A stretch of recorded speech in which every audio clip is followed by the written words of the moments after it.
Guys, we are continuing with this series, the woes of the churches, or the woes to the churches. You will decide which preposition goes there well, but it's taken from the Gospel of Matthew 23. It says, "Woe to you, teachers of the law and Pharisees, you hypocrites! You shut the door of the kingdom of heaven in people's faces. You yourself do not enter, nor will you let those enter who are trying to."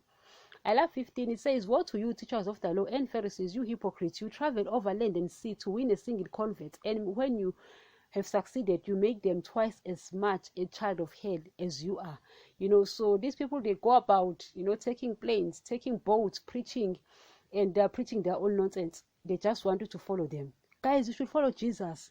Now, if you follow Jesus, you will make sure that the teachings are in line with what Jesus is saying. If you realize that it's not, then you won't follow that person, because it's not about following people. These pastors, they are looking for their own followers. That's why they are preaching their own nonsense. Jesus was telling the hypocrites of his time, he says that you are preaching your own thing because you want people to glorify you, to give you honor. And he says, "But I am preaching about what my father told me to preach, because I don't want my own honor, but I want to give that man honor." You understand? So if these pastors, if they wanted you to honor God, if they wanted you to honor Daddy or Jesus, believe me when I tell you, they would have preached Jesus. They would have preached what Jesus is in line with. But because they want you to honor them, they are scared that people will forsake them and kill them. So they want followers. They want to be loved. For what? For what? At the end of the day, it doesn't help. You having million followers who are dead, spiritually dead followers. How does that help? Nevertheless, guys, here we're speaking about this church. I don't know, guys. In different countries, they are called different names. In other countries, they are called Zion, Zion, Zion churches. In other countries, they are called red and blue garment churches. They've got these uniforms, these long garments, which are yellow, red, blue sometimes. And they have this headscarf, that goes together with those garments. So they actually believe in ancestors, that ancestors work together with God. That is their belief. In every country, that is their belief. I don't know what they call themselves, and I don't know which uniform they wear, but they usually have a uniform, and they believe in ancestors, that God works together with ancestors. So they've seen these people when they are sleeping in their dreams and giving them messages, and they believe that God is working together with ancestors. Unfortunately, it ain't so. They looked at what Saul did when he went to the witch of Indo, and the witch of Indo invoked Samuel. But Samuel, I think so, me and my dementia. But what they don't understand is that at that time, the people who belong to the old covenant, if they obeyed Daddy, they will go to Abraham's bosom down there. And those who didn't, they will go and wait in Hades. Those who were not in the covenant, like those who were in Africa, those who were in Asia, those who were in Europe, if they obeyed their conscience because they didn't have the word, they will obviously go to another place like that if they obeyed their conscience, because their conscience was a word to them. Paul says that those who were not in the law won't be judged by the law, but those who were in the law will be judged by the law. So at that time, people would go to such places, and those who were in the covenant would go to Abraham's bosom. So those who obeyed the covenant do, but those who didn't, they would go and wait, in Hades. So Samuel also obeyed Daddy. He was one of the prophets. So Saul went and invoked, from the witch of Indo. And was it Samuel or Elijah? I think it was Samuel, though, me and my dementia, but I stand to be corrected. I can't remember very well. So this prophet rose, because he was invoked by this witch of Endor. So people believe that, well, since that happened, so God works together with ancestors. Yet, even in that covenant, Daddy says, do not invoke the spirit of the dead. Do not consult mediums. Why? It's because he knows that Satan takes over when those things happen. Yes, at that time, you could. But after Jesus was on the cross and he said it was finished, the saints, some of them rose to dead. They rose to life. and walked about in the streets of Israel, and others they ascended, and they are now sleeping under the altar there in heaven. So there are those who will sleep under the altar, and those who will go and wait in Hades. So no one is now in Abraham's bosom. They left that place, they ascended.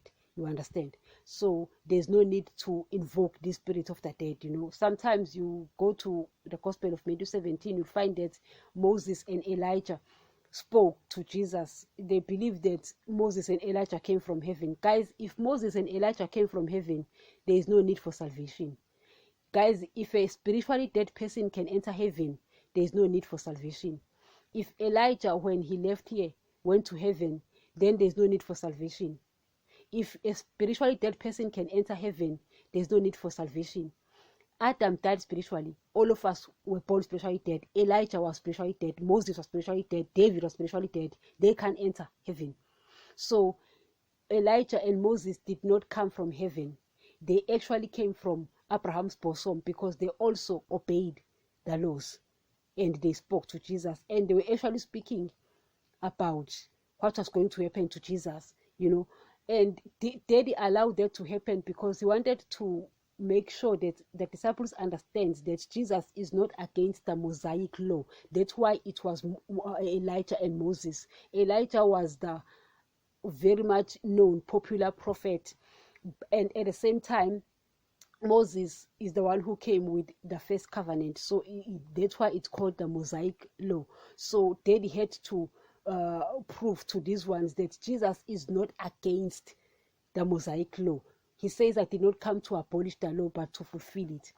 Because that covenant came from Daddy and Jesus. So Jesus obviously was not against it. So when he says it was said, now I'm saying, it was said, now I'm saying, it's not that Jesus was against the old covenant. And I don't usually quote from the old covenant, but it came from the same person, from Daddy and Jesus. But because Jesus brought a new covenant and he walked that one and fulfilled it, you understand? So there's no need to quote from it, you understand? But it came from Daddy. It wasn't a covenant that came from the Jews, but it's Daddy who spoke to them in order to get to the ends of the world, to get to us, you understand? So people confuse all of those things because of the lack of knowledge. So they worship ancestors and all, and they say that it's this. They say that God works together with ancestors. So these churches, the Zion or blue or red garment churches, they believe in that. Like mediums as well as traditional healers, they invoke these people of the dead, spirit of the dead, and speak to them. It's actually these spirits that were hauled out of heaven with Satan, the fallen angels, that does that. So if they were to come to me when I'm asleep and speak to me and say, listen, I am Satan, slaughter for me, sacrifice to me, or I am a fallen angel, slaughter, guys, I will not do that. So they come wrapped up in the bodies of our loved ones so that we will embrace them, you understand? So it's okay for them to speak. They speak to everyone. Guys, Satan is is given authority to speak to everyone. You go to the book of Revelation, chapter 12. You'll find that Satan is given the authority to speak to every nation, people, and language. Satan is given that authority. Do you understand? So these things, they come to us and appear as our loved ones. To me, they also come. They come, and I don't pay attention to their nonsense because I don't have time for nonsense, but they also do that. If you have the gift of seeing in the spirit realm and you see them for who they are, I'm telling you, they will be laughing, ka, ka, ka, ka, ka. And sometimes they will tell you, you know what, people, you might know who we are, but people don't know who we are, and they believe that we are their ancestors, And believe me, guys, believe me, these things they talk, when you have that gift of seeing in the spirit, you can really see them for who they are.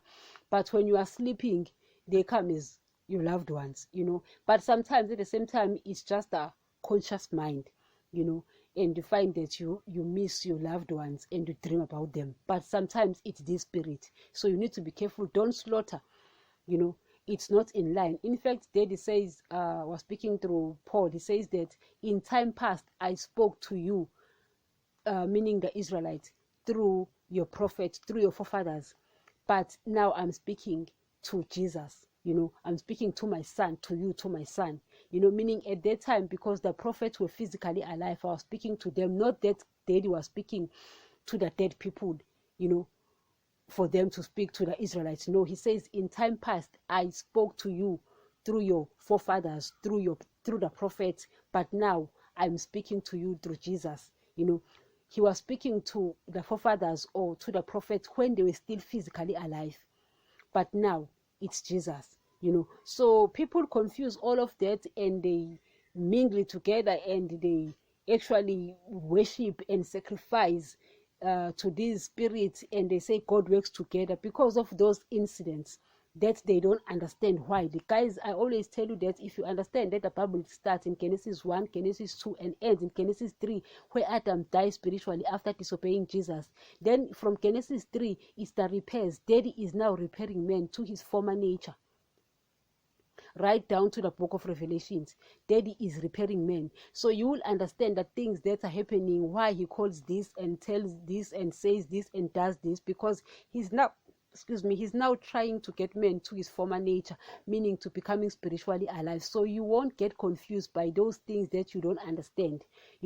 I always say that we know in part, we hear in part, we understand in part, we see in part, you understand. But you need to understand those important things so that you don't get misled by these people. They are throwing you left, right, and center, with their philosophies. I was actually speaking about that series, that do not be thrown, left, right, and center by these people's philosophies.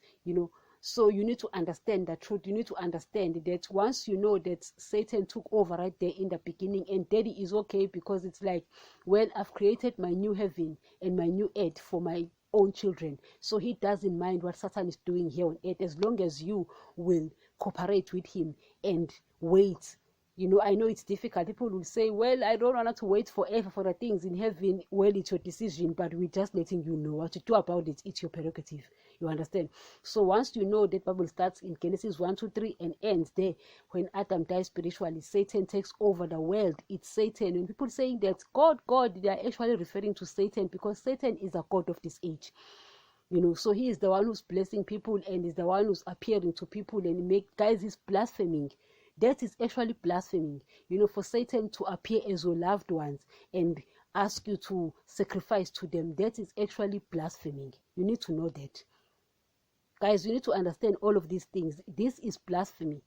People used to say that Jesus is blaspheming because he will say this and that, and you say that him and God are one, and people say, you are blaspheming. Jesus wasn't blaspheming, because Jesus and daddy are one.